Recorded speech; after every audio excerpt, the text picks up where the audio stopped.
les culottes de Neptune. Vous êtes déjà là, les amis. Ça tombe bien.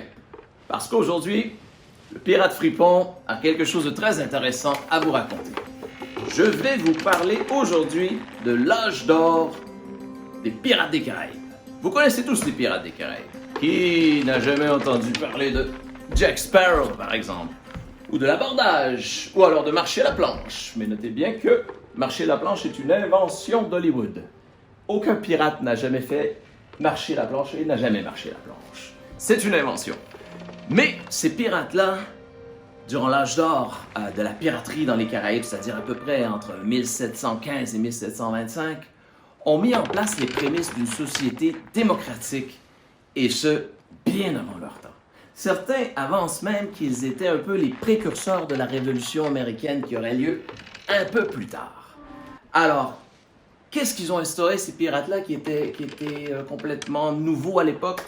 Eh bien, une démocratie. Le capitaine du navire était élu parmi l'équipage et pouvait être démis de ses fonctions au besoin, encore une fois, par le vote de l'équipage. Sauf en situation de combat, que ce soit de combat naval, d'abordage. À ce moment-là, l'autorité du capitaine était absolue.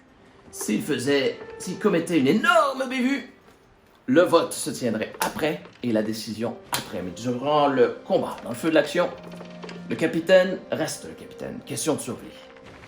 Également, ces pirates-là ont mis en place les prémices d'assurance santé et d'assurance. Et je m'explique.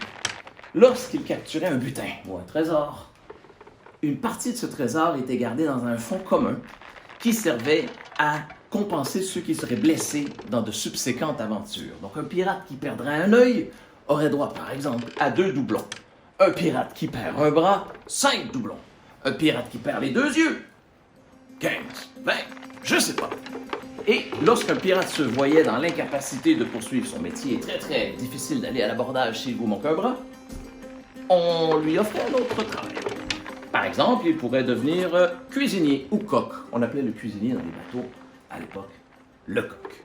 Et s'il se voyait dans l'impossibilité donc de faire son travail, on lui trouvait un autre travail en plus de sa compensation.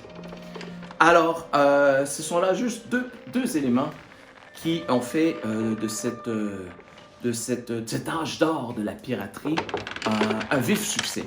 Et pendant ces 10 années-là, de 1715 à 1725, Barbe Noire, Calico Jack, Charles Vane et d'autres qui ont réellement existé, ces trois-là ont existé bien sûr, ils ont complètement paralysé le commerce des Indes occidentales dans les Caraïbes. Tant et si bien que les